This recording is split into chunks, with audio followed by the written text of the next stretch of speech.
So we got a question last week that just made me laugh out loud. We were doing a live, and somebody came on and said that, what do you think of the Solo stove on a scale of 1 to overhyped? Have you seen the Solo stove? I've seen it, I think once or twice in an actual, like, campground or RV park with somebody using it, but I've seen it more often just, like, in ads on the internet. I don't know. I don't have any direct experience with it. I was like, sorry, we haven't bought one. I mean, it looks kind of cool, but it's nothing we just haven't been interested in buying.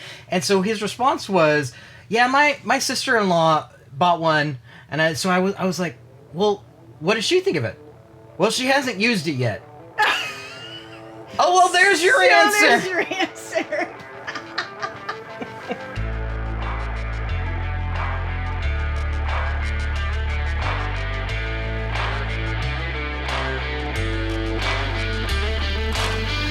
Welcome to the Wandering RV Show, your bi-weekly source for our stories, our screw-ups, and our successes living the full-time RV life. I'm your host, Kara, the Wandering RV Babe, and this is my driver, Ryan. Howdy, folks! It's so good to see you.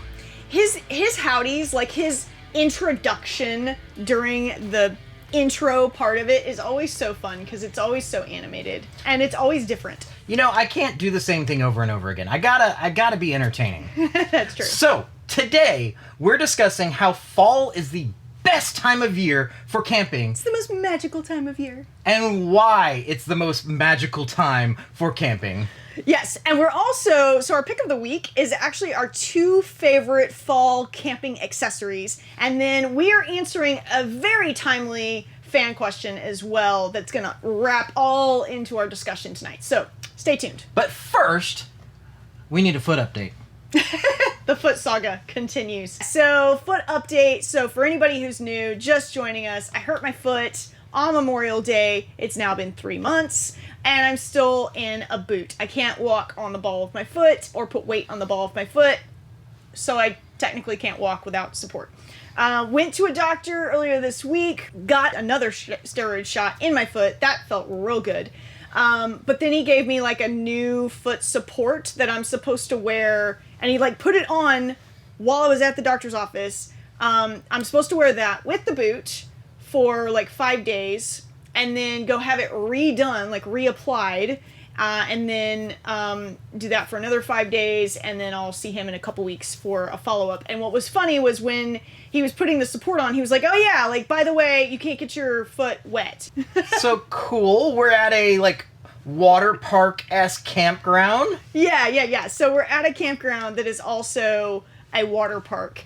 And we were planning on like chilling by the pool in the evenings and on the weekends and stuff like that. So we're still gonna do it. But I have like the jankiest DIY trick for this.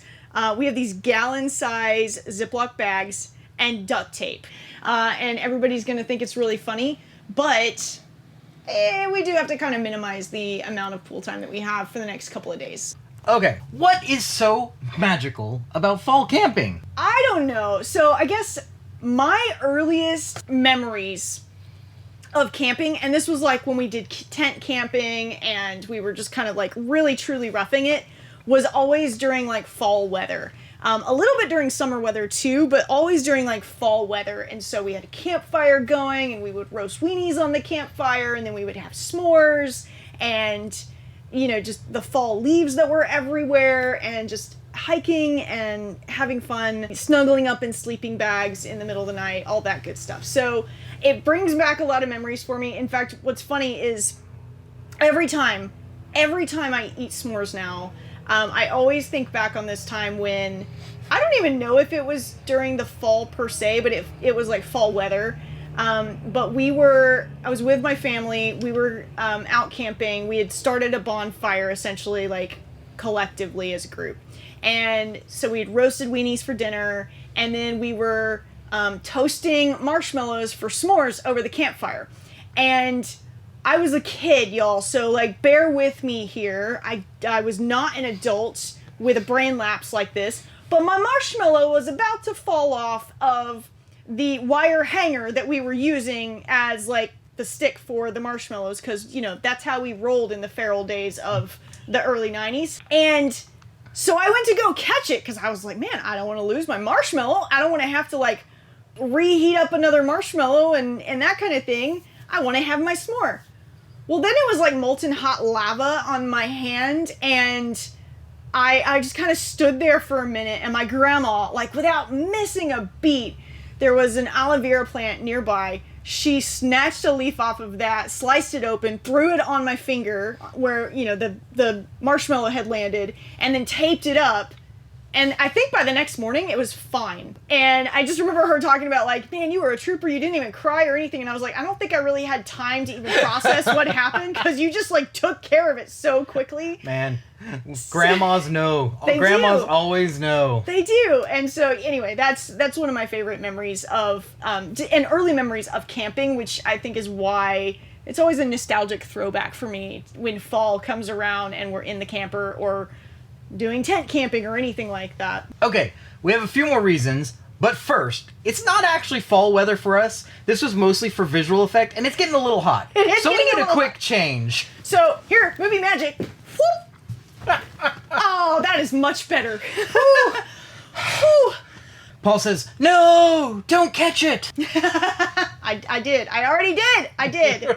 And I paid the price. All right. So we're camping in the fall, but we're camping in Florida, guys. It's not actually fall weather here. It's like in the 90s, and still very, very hot. But I don't know, ever since we started full time, it's been more and more obvious why so many people love fall camping and just like crave that fall camping.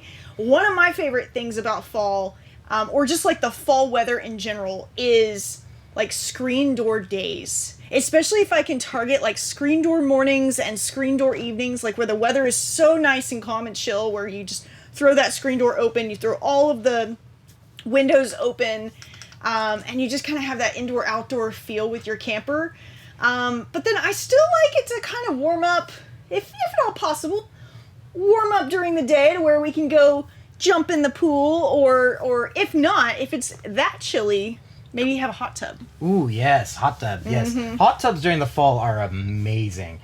The other big thing, what I love about fall so far has been, so far, my entire life, no, but like with camping, is there always festivals and activities going on. I mean, there's always like a pumpkin festival. There's always like a maze festival. Corn mazes are the greatest. Yeah, they're amazing.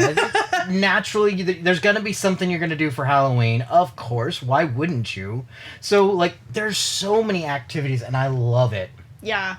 I mean, the smell of just, like, the pine trees and all of the pininess that comes in, and just, like, the forest feel is amazing. Just the fall smells in general are pretty great.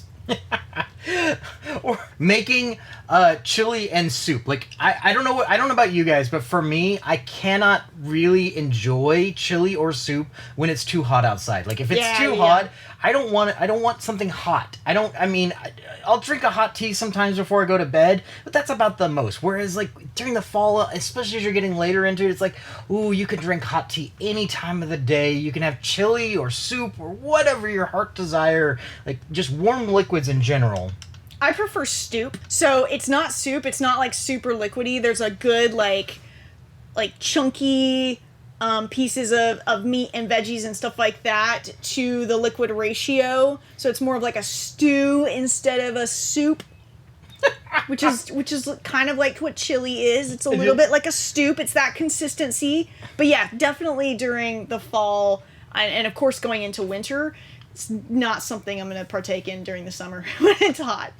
What about, like, walking around on, like, the dead leaves and crunching them? Crunching on the leaves. Oh, man, yes. It warms my heart to step on a leaf that's especially crunchy. I actively will try to, like, plant my feet in a way to You're, step like, on trying to purposely... on the leaves, yeah. That's funny. I think the other big thing is, like, there's no mosquitoes really during the fall. I mean, sometimes, if you're in the south, there still are, but yeah, for the most part, the mosquitoes are gone, and it is yes. so nice not to be dealing with the mosquitoes. Yes. I'll be honest, I never really went fall camping until you and I were in college. And, I introduced him to it. And it was after we got married. We went tent camping, but I will say that first time, we were wholly unprepared. We were. I took for granted the fact that, like, as a kid, I'd always gone camping with my parents and other adults who like were very, very knowledgeable about camping, and so I didn't think through all the things that we would actually need, and we made like a cardinal mistake in just taking our tent and a sleeping bag, and we didn't ensure that we were lifted off of the ground when we went to sleep. That ground got so stinking cold that we were trying to like huddle up together to like have that warm body heat, and it was not enough, and we froze all night long. Like, we were awake all night long because we were so stinking cold. Yeah, that is so true. And one of our big mistakes, we figured it out down the road. We picked up a few more items along the way, and then eventually we got out of tent camping and obviously moved and upgraded. We upgraded to glamping. Exactly. TikTok. It is time for a little bit of a comment break. We're adding comment breaks in. When you get to your destination, do you decorate for the holiday? No. We would if we kept our Christmas decorations with us. We keep them in storage back at home, and the last 2 years we haven't been home long enough to really make it worth it to pull out our decorations. I think if we had more storage, we would, because it's just a small kind of bin that we have, but there's not really a great place to keep it here in the camper. And so I think if we had a little bit more storage in the camper, I probably would carry a little bit more decoration with us just to kind of make it festive. It takes up a lot of storage space for such a small, like, I don't know that it doesn't bring me that much like joy just to have like things decorated for one reason or another. Yeah, I think that's the main thing is right now space is at such a premium that we need stuff here that we are going to use on a regular basis or that's like multi-purpose, and so it's just not feasible for us to have decorations pretty much with doing the full-time gig. I think that'll certainly be something that we look for when we actually go to look for a different camper, is really similar to what we already have and the things that we already love about our camper, but a little bit more optimization in terms of storage, where we can carry some of those things with us that we maybe only want to use a little bit out of the year. Paul says that stews and soups, chilies are cold weather meals. Agreed. 100%. And 100%. Walk, crunch leaves, and sip stoop from a thermal mug. Oh, yes. 100%. By the fire. Sure. Yeah. Like, I don't know, there's something about fall where I just want to be outside all the time. You know, summertime, if I'm outside, I want to be in a pool. But, you know, and then wintertime, I don't really want to be outside. I want to be, like, cozy curled up with, like, a blanket, and have the fire going inside the space heater that has a little pretend fire at it, not a real fire pit in the camper. But in the fall, outside is my jam. So now, let's get into the nitty-gritty of what you can bring to make fall camping amazing. Oh, yes. You should absolutely do that. What are some things you need to make fall camping amazing? You need fire. You need fire. You need fire. Fire! You're such a little pyro. I am a little pyro. You need a campfire.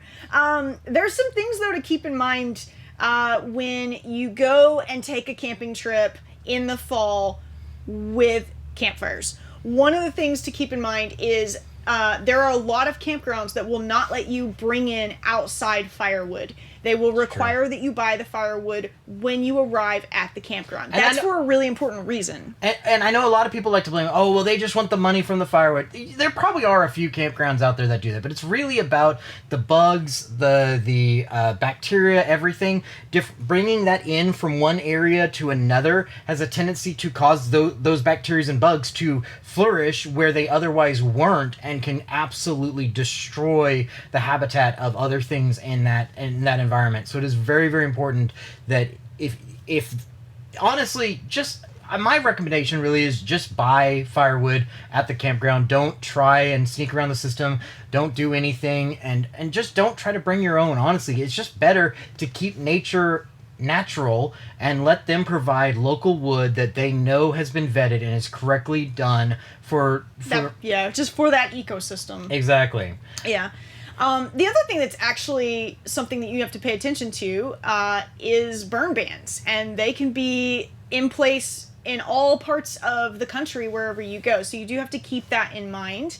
And with those burn bans, sometimes getting a propane fire pit and bringing that with you instead of having a wood fire pit is a better alternative, because some of those are actually rated for the safety of being able to use it during a burn ban. You still have to double check with the campground, make sure that they allow it, but a lot of them will actually be able to be used so you can have your campfire, but you can, even if you're in a burn ban area. The only limitation though with the propane fire pits is it's really not a good idea to cook over those, because the drippings from the food will come down into that like propane And that's ceramic it's not good. bin or tin or whatever it is, and that's not a good thing. So, and there's pros and cons to it, but campfires are quintessential for fall.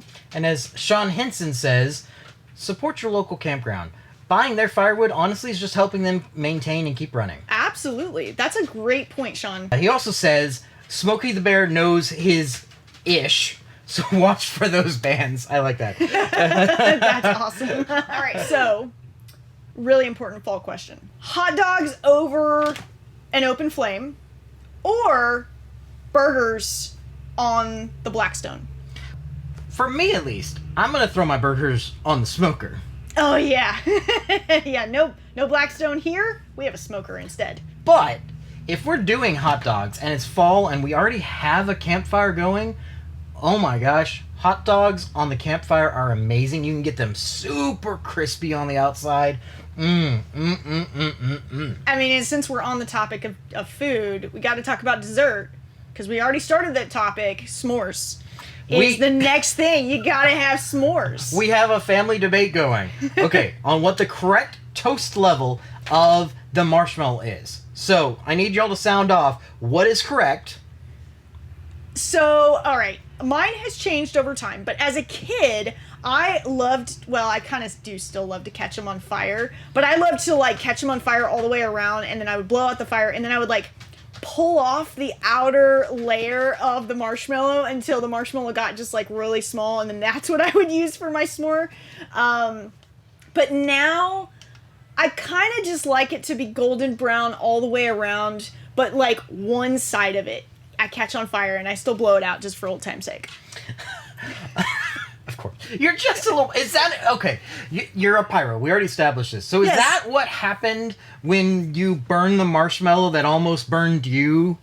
Yeah, it was on fire. I went to go blow it off, and that's when it started to fall, and that's when I caught it with my finger, and yeah, it was like molten lava. But you purposely got it on fire, didn't you? Oh yeah, 100%. Of course you did. Yeah, totally. Yeah. My little pyro here. What about you?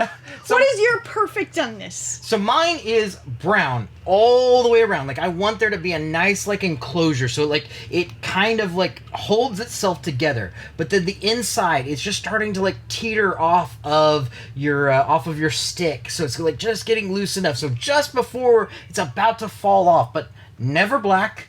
Never on fire, always just brown and crispy all around, just so you create this nice little, like, enclosure for the gooiness inside. Yeah, see, that's perfect. Except you take it a step further, you just catch it on fire, and then you blow it out, and then you're good to go. You are such a little pyro. I don't know. I'm trying to think, like, is there any other way? Like, I'm trying to think of all the people that we've gone camping with, like, they're either on the, like, catch on fire side, or they're on the brown side. I'm trying to think, like, does anybody like their marshmallow, like, not brown at all? Like, they just want it warmed up? You like your marshmallow rare? Mid-rare? Mid-rare. I like that. I like my steaks mid-rare, but not my marshmallow. Okay, there. TikTok, the comments agree with me. Toasty brown, but not on fire. Oh. Y'all are just wrong. It's okay. But a few more must-haves to help if you're used to camping in the summer. Here's a few things that you probably need to bring that you probably weren't doing during the summer. Winter blankets. that would be the first thing to bring. That was one of our fatal flaws, and the very first time we went tent camping as like a newlywed couple, we thought because it was still warm enough during the daytime that it was going to be fine and we'd be totally warm with just our sleeping bags, because they were like nice sleeping bags. No. We should have brought some winter blankets with us. What else? Full propane tanks. Yeah, so fill your propane tanks before you get to the campground. I know it sounds weird. A lot of campgrounds have propane filling stations, but some of them overcharge. Yeah.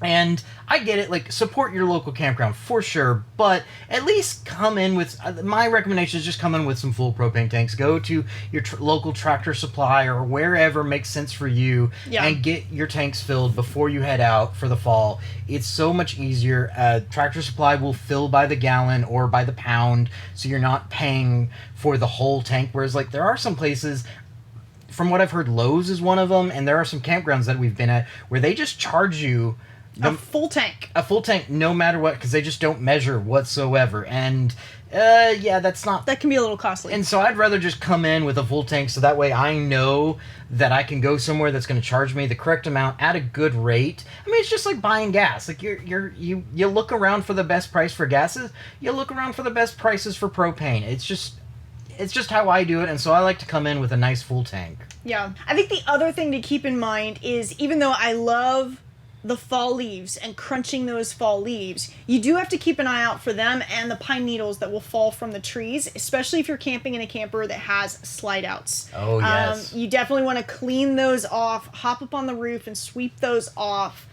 before you pull those slides in, especially if you're not going to be taking your camper out again for a little while. Because you don't really want to get those pine needles and those leaves like up underneath the slide seams where they can just, cause gaps and things like that, or just get inside your camper. So that is something you have to kind of keep in mind, especially during the fall when those leaves are just falling nonstop. Yeah, totally. And another big thing, obviously, when you go camping, you like to minimize what all clothes you're bringing. So if you're planning on going for the fall, plan for winter weather in the evenings. Like, bring winter jackets, maybe some like beanies or toboggans or whatever you want to call them, and so that way in the evenings you can still sit out and sit by the fire and just give yourself some variety there, because fall, depending on where you're at, can range vastly in temperature, from mid-afternoon being 80 degrees to 50 degrees once the sun goes down, and it's... Or colder than that. Or colder than that, honestly, yeah. So just be prepared. Bring some of those extra clothing. I know so many people who go out for the summer, and they just bring whatever, like the very minimum they need for whatever their expected temperatures are. Also keep in mind, during the fall, it can go cold randomly, and just be prepared for that. A real quick aside. If you're not planning to do any fall camping, or when you're done with your fall camping, you do need to winterize your camper for storage. Yes. This includes purging all of your water lines and then fill them with RV safe winterizing antifreeze. You can buy it at almost any RV store. Just make sure you bypass your tanks, so you don't want to fill those with it. But make sure your tanks are empty. Yeah, you should definitely empty your tanks. And bypass your water heater. There should be a some sort of control knob somewhere on your RV that will bypass your water heater, so that way when you fill it up with the antifreeze, it does not go into the water heater. But the other thing is, turn your water heater off and make sure that it is also dumped as well. So there's going to be a drain on your hot water heater. Make sure you open it up, release the pressure, and then open the drain so that way it all drains out, and turn it off. Yeah, totally. The other thing too is, and some of this sounds like common sense, but you'd be surprised how many people forget to do some of these things. But purge your camper of any kind of food at all, or perishables or anything like that, especially if you're going to store it for a while. That's going to prevent bugs and mice and things like that from getting inside your camper. It's also going to prevent things like mold growing and just stuff that you don't want to have to come back to whenever you go to your next camping trip. So just do that, and then really, really clean your camper really thoroughly when you go to store it, so that way no crumbs or anything like that are left that can, again, attract some rodents and bugs that you may not want in your camper. Yeah, and a lot of people actually leave their fridge open when they store it. Because yeah, I've seen that. So that, like, you get your fridge cleaned out. You have it off. You have all the food out, but then you leave it open, both your fridge and your freezer, so that way it's airing out, and that way it doesn't like build up any smells or anything like that. Because when you close that and there's no cooling going on, it's amazing what smells can develop in there just randomly. So it's just really helpful. Clean it out, obviously, but then if you want to, I don't know. We don't, obviously we live full time, so we don't do this very often. We don't store our RV, but there are plenty of people I've heard from who say it is a life changer. It makes it so much cleaner when you come back to it in the spring. So go ahead and take that advice or don't. Your choice. Yeah. The other thing too is your propane lines. Make sure that you bleed those lines. Make sure that you turn off the propane. Ensure that you've got those burners turned off as well. You don't want to have a fire hazard going on. No. So definitely make sure that you take care of the propane and don't let it, continue to run when you're storing your camper. And honestly, like the safest way that I have found to purge the propane lines is to just go turn on one of your stovetop burners, get it going, and then go turn off the propane tanks, and that flame will go down on its own, and that's how you know that for the most part the lines are pretty much purged. If there's anything left in them, it's so minimal it's not really a fire hazard at this point. Yeah, and then turn off that that stove after that, just to make sure that everything is closed at every end. And if you follow our recommendation of keeping your RV ready to go, refill any of your health or cosmetic products that you're running low on. That's your time to do it. Is like, oh, we were low on scope, let's put some new scope in there. Yeah, you want to, it's always nice to be able to know that your camper is like good to go and ready for you to use in a moment's notice. And maybe all you need to do is just bring in some clothes and bring in, your food and that kind of thing for each trip. But anything like your toiletries or things that are going to store really well, just restock those supplies. All right, pick of the week. Yeah, I think so. Pick of the week. What is your essential item for fall? It's gotta be a propane fire pit because it's so versatile and it's so useful. Like I said, the limitation is you can't or you shouldn't really cook over a propane fire pit, but the usefulness of it, of just being able to have a fire going, even if you're in a burn ban area, and not having to mess with and deal with the smokiness that comes from wood fire campfires or having to chase down firewood or places like that. You can just carry a propane fire pit with you, and it's so nice to just be able to use it more conveniently. So that is mine. What is your must-have? My must-have is got to be the smoker. It's got to be the smoker. I mean, it's just that when you get into the fall, it's just something about smoking meat is just, I don't know, like it's totally a mental game of like, this is the time when I want to have meat that's been sitting on the fire or sitting over the smoker for hours on end. But in lieu of that, if you don't have a smoker, you don't have the space to store our Traeger tailgate smoker, we'll link that in the description. Like, it's super small, super easy, folds up. Well, not super small. The legs fold up, though. But the legs fold up, making it really convenient to store. We store it in our basement.